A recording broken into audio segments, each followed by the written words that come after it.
After a wildly successful inaugural season and the most memorable playoffs in recent history, the Professional Women's Hockey League is holding its draft this Monday, June 10th, up in Minnesota. So today we're going to take a look at 10 names we know are going to get called off the board. Hey everybody, welcome into Clearing the Benches, your one-stop shop for daily fresh hockey content. If you go ahead and hit your subscribe button right now, every single day we'll bring you in a new hockey video to enjoy. Well, if you watched the Pwhl this season and the playoffs, you saw some outstanding hockey, especially when it came down to the playoffs. There was so much skill and drama on display. They had sweeps, reverse sweeps. And then when you got into the finals, it was like the goaltending on goaltending battle of the century between Erin Frankel and Nicole Hensley. It was absolutely spectacular. When we look at this year's draft that's coming up, there will be 42 players selected.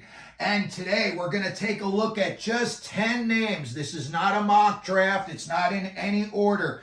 But these are all very intriguing players. And I just wanted to talk a little bit about each one of them so that if you hear their name called on Monday, you know a little something about them. So let's take a look first of all at the order of the draft. New York will be selecting first and Ottawa will be selecting second.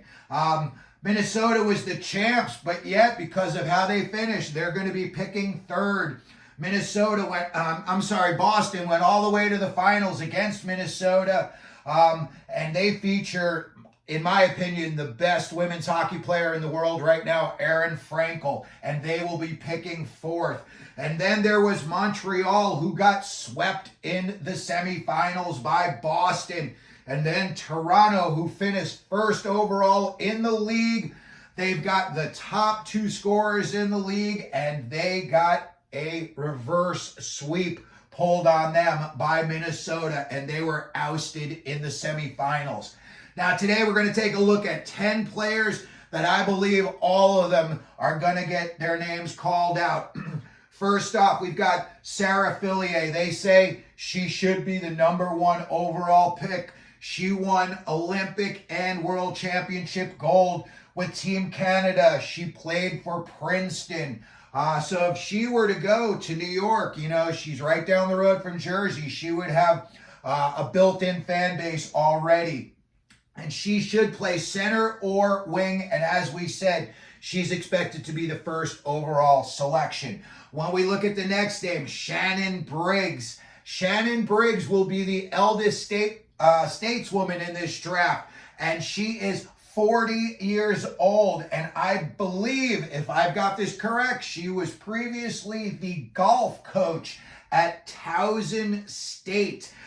So again, coming in at 40 years young, she will be the eldest stateswoman of this draft. Next name we're going to look at is Emmy Fectau. She was the captain of the Concordia Stingers this year. She is a do-it-all player. She scores, she plays D. She is a 200-foot player, that is for sure. She is definitely a leader on and off the ice. And she, I think, just from everything that I saw, she, I think, would be a good fit in Montreal. She may not get drafted until maybe like the 4th or 5th round, but that would be a good fit in my opinion. Next up, we're looking at Hannah Bilka, and she's a left wing, and she was in Ohio State where she won a national title playing for the Buckeyes.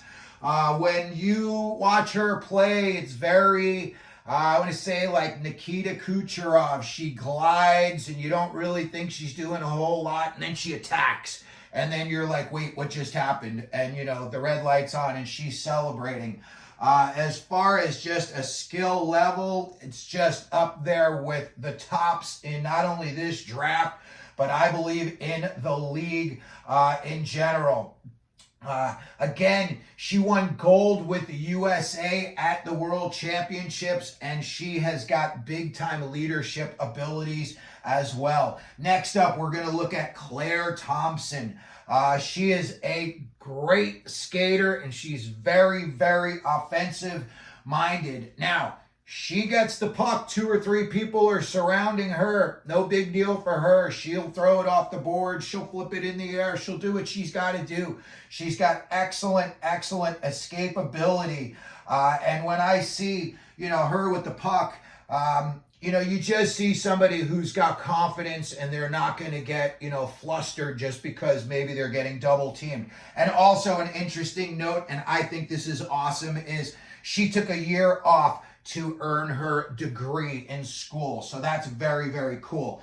Next up, Amanda Kessel, the right wing, and she is the former Olympic and World Championship gold medalist. She is one of the game's top offensive threats. When she comes over the boards, red flag alert. Everybody on the ice, you better know exactly where she is, and then you got to try to figure out where she's going, because that's her real, secret weapon, is like deception and just creativity. Such a high hockey IQ. To me, just one of the game's just top offensive threats, and deadly quick shot release. So Amanda Kessel, when somebody selects her, they are getting a champion. That is for sure. And next up, we've got Allyson Simpson, and she is a right D at a Colgate University. Another very, very stable player, makes excellent, excellent decisions. When you come down on her, you better be careful, because she closes that gap in a hurry, and that'll lead to a little shoulder.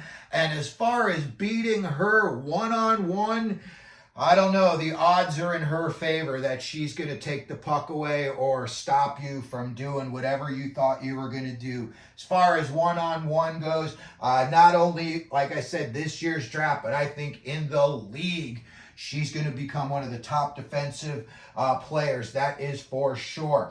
Another name that I'm very excited to hear who gets this woman is going to be Abby Boreen. And now, here's a very interesting situation. She played in Minnesota in the Pwhl this year, and she had some time on the top line. Apparently, there's a rule in the Pwhl where, I don't know, it's you don't play enough games or maybe enough minutes on the ice. And it's like you're going from being a secondary player to a full-time player.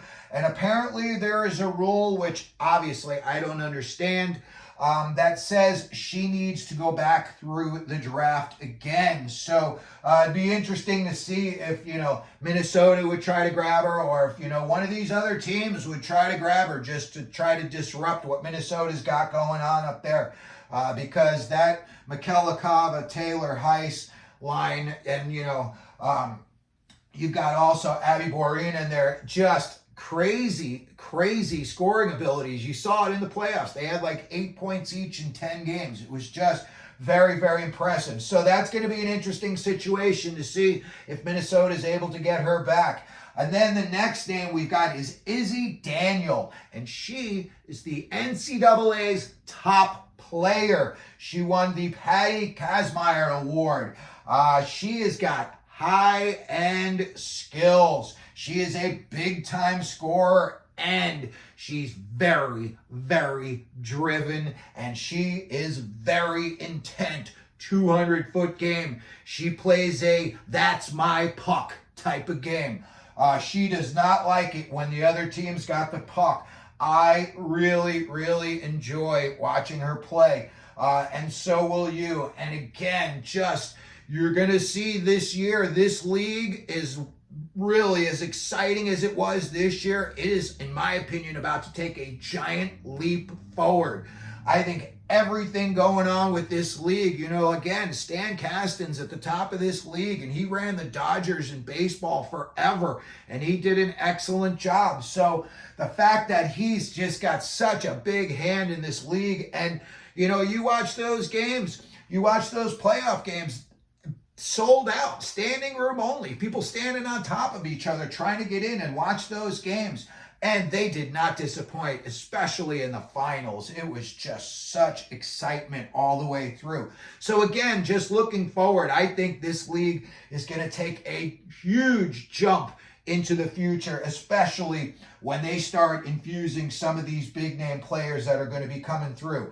Okay, finally, the last name that we've got on this list, and that is Klara Peslarova, a goaltender, and she was in the Swedish Women's Hockey League, and 2022, she was named an All-Star at both the World Championships and the Olympics. So you know she has got excellent skills and plays at a very high level. And, you know, goaltenders are a premium. We saw that in the finals. Again, I'd go out on a limb. I'll say, you know, you saw possibly the best two women's goaltenders in the whole world in that final, Boston against Minnesota, Erin Frankel, Nicole Hensley. I could see, you know, some other young goaltenders coming up and starting to make a name. And again, it is just going to solidify the strength of this league moving forward, and it is just going to grow. I feel like the fan base is about to explode for this league. You can see how passionate everybody is in the arenas. And now when you're walking around, you know, a lot of people are saying, hey, you know, I saw somebody wearing a PWHL t-shirt or a jersey today, which I love to hear. So that's going to do it for today's video. Again, these are just going to be some names we believe are going to get called Monday up in Minnesota at the PWHL draft. I would love to hear what you think down in the comments section. If you think one of these players, you want them to go to your favorite team, let me know about that. If you think one of these, you know, players would be an excellent fit on a certain team, we could always talk about that as well. If you could, please hit your like button. Don't forget to subscribe. And as we always do here at Clearing the Benches, let them know you're out there.